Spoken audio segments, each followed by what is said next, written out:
disseminate information at a much faster rate. But this isn't enough. Our awareness and understanding what's wrong and what must be done to correct it must transcend our mind and our keyboards and find ground in the communities, with our neighbors, with the vast majority of Filipinos getting by every day. We must be able to have our advocacies see physical presence through door-to-door pakat, through being able to immerse in communities, to actually go through the grind of every day of walking or going by to our feet and reaching out to the many sectors beyond these virtual needs. The descendants of these tyrants, dito po si Bongbong Marcos, Sara Duterte, they teamed up to continue the plunder of our nation. This tandem of children of tyrants that thrived in corruption and crimes against the people pose a great threat to the future of our nation. And the greatest victim, all Filipinos and the youth. We have long been abused and exploited by powerful dynastic families, securing immunity through continued hold of power in government positions. And a dark future of abusive and tyrannical kind of leadership awaits us if we let these forces enter and devour our most treasured peace and democracy. So we should not let the work and efforts of past generations go unhonored, and those of future generations wasted on fueling the lavish lives of political families.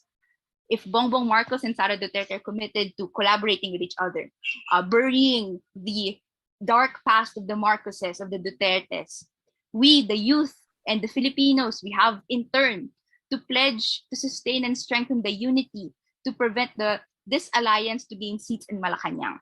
We pledge to intensify efforts to expand this unity to all youth and sectors in the Philippines. Today of all days, there needs to be a wide and firm opposition to successfully confront these threats to the future. So individually and collectively, let us resist these alliances. Let us resist the different ways in which our histories, our truths are abused, and forward the truth and the future that we want. Thank you very much for sharing how much lessons you've created under martial law, under people power, and we hope to translate the same today. Thank you po. Thank you, Renee. Those are really fighting words. Before we entertain the questions from the chat box, may I ask the speakers if they'd like to react to the students' points? This is the younger generation. I'm very hopeful if they really represent the youth. There's a future for this country. So, Bishop Recording Ambo, stopped. Yeah. Well, I just want to thank. Recording in progress. Yeah, our reactors. I'm so edified listening to them, and parang nagkakaroon ako ng pag-asa na tama si General Bautista, no, na they're not the future, they're the present, and I hope young people are listening, no, to your fellow young people. Kasi ito yung panahon ninyo eh. Kami, tapos na yung panahon namin. Dito pa kami, we're here to accompany you, pero kayo ang nasa forefront, Salamat sa inyong reflections. thank you. Winnie, Maring Winnie, for your mga anak. It has reinforced what I've always said. The young people of today are so much smarter, more intelligent, more concerned than we ever were in our time, Tati. And I remember what I was doing when I was in college, and it's amazing what the students now are doing. So I know the future is in good hands as long as, for God's sake, you make the right decisions now. During the elections. Okay, Ed, as former student activist, what are your comments? Well, very brief lang. Yes, I think we all agree we do have a flawed democracy, but in the end, it is now once again, a democracy. and people are free to choose again. People are free to speak again. And, well, like it or not, people are free to make the wrong choices again. That's how democracy is. That's exactly what democracy is. So yeah, the reboot. Kaya nga, I always go back to that. The reboot is not what you blame for the choices that you made along the way since you did the reboot. We've been given the chance for 36 years. So how can you blame 1986 for all the other elections since then? And in speaking about like our experiences in 1986, well, we don't really intend naman na magpa-cute o magbuhat ng bangko. No, in fact, we tell you these stories in a way because we also want you to recognize that there are many more people who came ahead of us, who've gone ahead of us, many more people who have fought silently and who have died quietly, all for 1986 to happen. So years before the groundwork was already being laid. And so all we ask for is that basically all we ask for is that you know, that you remember, and hopefully that you learn from our actions and also from our mistakes, and that you listen to some of our stories before we all pass away and our stories disappear into the web. On that note, General Manny, I hope you intend to live much longer. No, I'd just like to say that, reiterate that I have faith in the Filipino youth. And from what I heard from our reactors, I am very optimistic. I am very much inspired. Thank you for those words. Thank you. Thank you very much. Now we have questions, a lot of comments on the chat box, and really people saying they learned so much, and also people sharing their own Edsa experiences. But I'm going to ask Milet Tindero to choose a few questions to share with the speakers.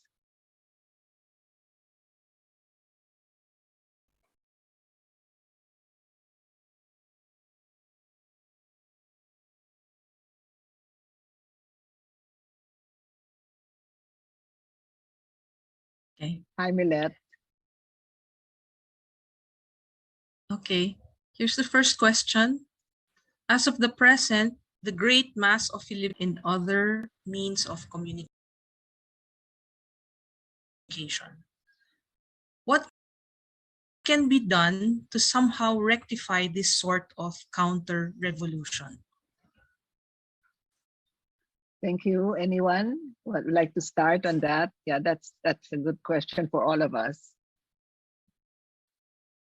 Yeah. Sige. Obviously, ibang arena ng labanan ng social media. Yeah. It's, kaya napakahalaga na yung ating kabataan, are listening. Kasi kayo ang digital natives, kami mga, anong tawag nyo sa aming generation? Tourists. Dinosaurs. That's right, isang malaking blessing ang digital technology. And unfortunately, the same technology that is used for information is also used for disinformation. No? The same technology that's used for communication is also used, for spreading fake news. At ang hirap ngayon yung tipong, for people to call it alternative narrative.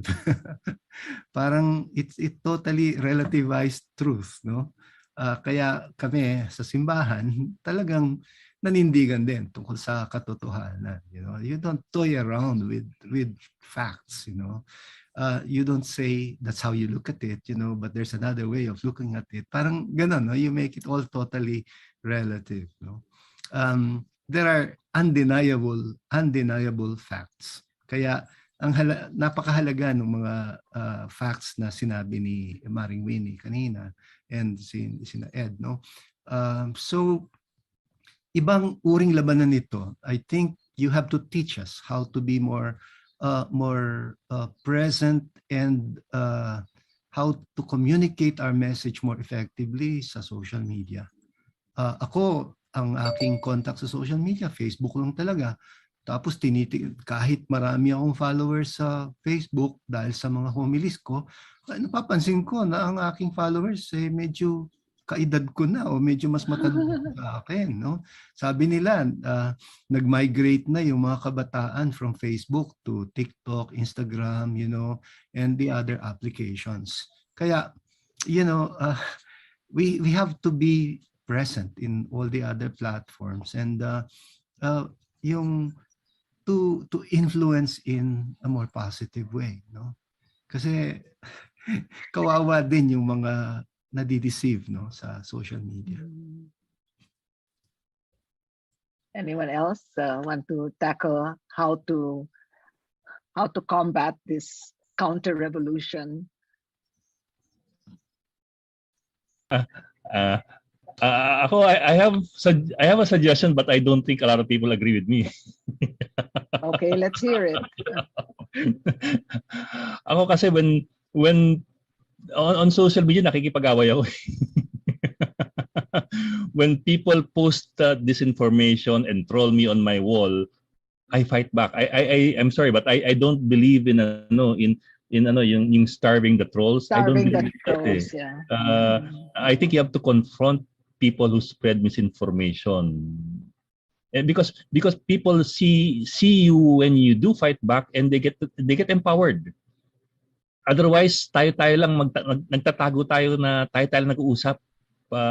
If you don't show that you fight back, nobody else will fight back in public, and then you default to that's correct. That the reason for all of this young people these days believing what they see in social media is because people who know better never really confronted and counteracted it. So I think we also have that responsibility. Any other comments before we go to the next question? Maring Winnie, do you have and Manny? I am not at all, into computers. You saw what happened, etc. Yeah, I know what you mean. Facebook, I'm not in Instagram. All I want, and when people react to my columns, they react negatively to my columns, and it is so clear that the basis of the reaction is nothing. I mean, parang they didn't even read the column to see what the logic. Yeah. Medyo yung para kung, my God, what am I going to do to try to convince this person? Wag na lang. Hindi, give up. Yeah. Too hard. Not worth your time. And yet, Ed Lingao just struck a, sympathetic chord in my heart. Now, if you don't fight back, who will fight back? It's just like before, during Marcos' time, people were saying, don't vote in the elections. Gago ba sila?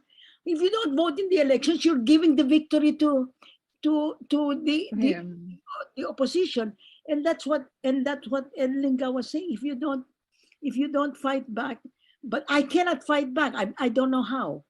You don't have the tools. I mean, you say, and Winnie Amonsod agrees with me. Okay, good. General Manny?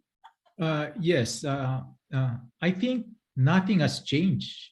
Even in the past, there were disinformation, misinformation, propaganda. It's the medium that has changed. But now with social media, information goes around faster. But what is new now is the use of troll farms for deliberate, faster dissemination of disinformation. And so we just have to tell the truth, keep telling the truth. And as Ed said, keep fighting back. I promise to do better. Maybe you'll get another medal, General, for this war. Millet, next question. I think this is a question for General Bautista. The 1987 Constitution was crafted out of people power revolution that toppled Marcos. Having cited the Constitution that we currently honor and follow, if in case Marcos wins, this is BBM, is it not a direct insult to our Constitution? What should the military do about this? No. What should the military? The military has a mandate, has a constitutional mandate. And it takes reference from that. Now, what the military does is what the Filipino people wants the military to do. That is the ultimate determinant of what the military does. So what do we want the military to do? We want the military, often we want the military to remain professional. It is the only institution in government mandated to secure the people and the state, and its goal is to secure the sovereignty of the state and the integrity of the national territory, protect the people and the state, and it has to remain faithful to its constitutional mandate. And so, but again, as I said, what do we want the military to do as a people? It's all in our hands. Part of our fear, General, is that they will do what the strong leader wants them to do, because we've heard that the current leadership has been courting the military, and so we don't know how much faith to still have in it. We're hopeful, Yes. of course. As I cited earlier, based on our experience with the past dictator, the military instituted the reforms. In fact, came out with a long-term transformation roadmap, and in order to institutionalize professionalism. While there is initiative within the organization, as I said, the military takes its cue from the Filipino people. We have to motivate our military to remain professional, Right. and to remain non-partisan. You cannot tell the military to be not political because it's an instrument of politics, but they have to be non-partisan, and that should be our effort. All right. So we need to exert that influence, that social pressure over the military to remain professional. Yeah. May I clarify that further, please? Yes, ma'am. Oh, you are saying, therefore, that General Ver was not, was not a good military person, because he was not trying to protect the Filipino people. And that is why you have this army transformation program. You're hoping that the transformation program that you instituted is going to be strong enough to prevent another General Ver from coming up. Is that what you're saying? I don't want to single out any person, General, but yes, as an institution, to remain professional, as an institution, so that we always adhere to the constitutional mandate, and we always take reference from what the Filipino people wants the military to do, and that is to remain professional. And the organization itself cannot do it on its own, because after all, it is the army of the people. It is the armed forces of the people. And therefore, we as a people has the obligation also to motivate the armed forces to remain professional. And that's on all of us here. So I think that is one of the lessons of Edsa, because basically that's what the military did. Ultimately, they remained the armed forces of the people. They did not, most of them did not they did not open fire, etc., and they really, got into the spirit of EDSA. So we hope that, yes, Winnie. My spouse very violently tells me that the military has already showed its I suspected that was Chris whispering to you because on the side. Tell him to come in. the military did not accede or did not accede to the revolutionary government idea of Mr. Duterte. He was really trying to put that over, and the military said that that revolutionary government is out of the constitution, and we're not. That was as early. Naririnig niyo ba siya? As early as 2016, the military already said, hindi kami. That's good. Yeah, but to follow up on Tita Winnie's statement, note that you mentioned the leadership in the past. Yeah. But note what the leadership today is talking about, telling the armed forces to remain non-partisan, to be constitutional. Hearing it from the leadership of the armed forces and the Department of National Defense. But they are for the anti-terrorism. Yeah, so we have to remain hopeful about our military through all this. Not just hopeful, we have to, as I said, Demand. actively motivate our military to remain professional. Right. And yet, General Lorenzana supported the anti-terrorism law. Paano nyo i-explain yan? That takes another webinar, perhaps, to discuss that. All right. It's a discussion. Ma'am, can I just squeeze in very short lang? I completely understand General Bautista's point of view. The military is there to ensure the protection of democratic institutions and democracy itself. So if people make the wrong choices in a democratic environment, I suppose it's the people who have to correct that, and not the military. Because if the military steps in a democratic election, then there's something wrong with their democracy. Exactly. Yeah, that's equally dangerous. Right. What the military is our own making. But let me just say this: we have to have faith in the military.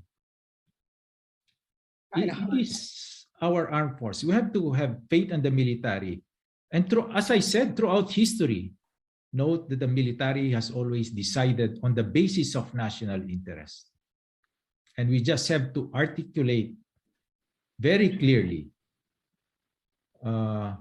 what is in the interest of the Filipino people.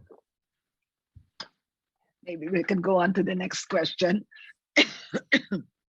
I think this question is for Mr. Lingao and Ms. Monsod.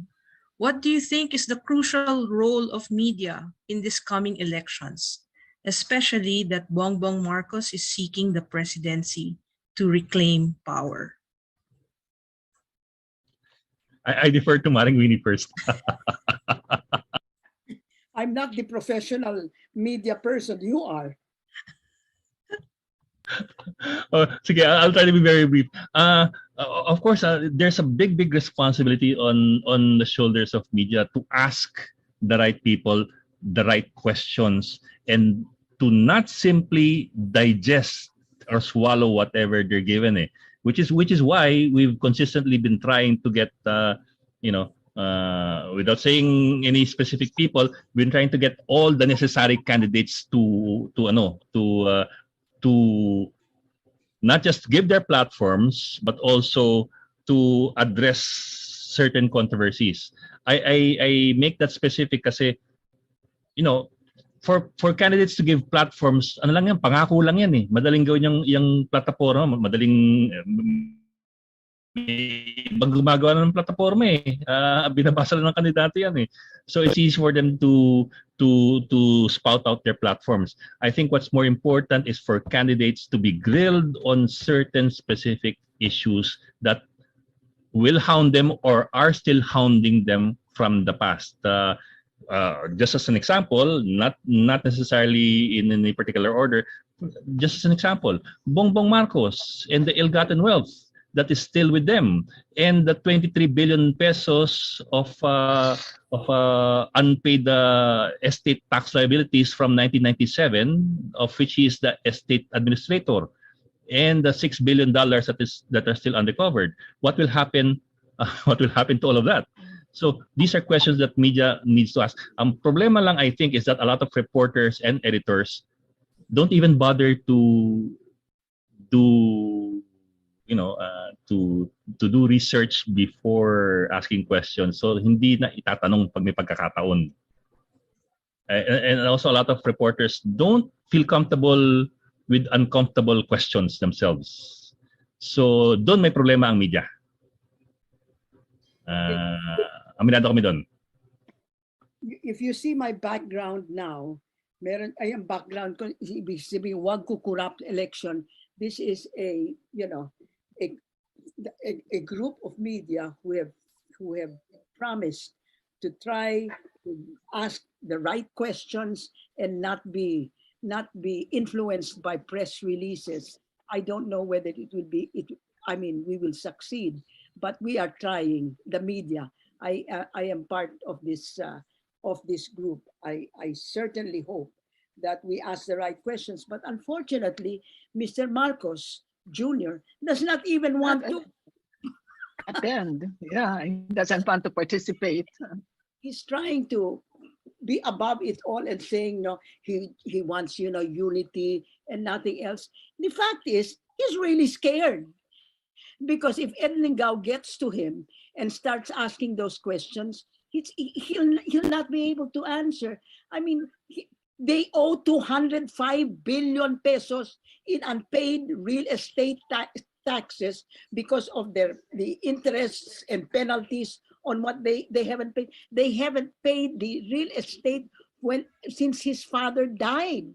For God's sake, real estate, estate taxes. Sorry about that.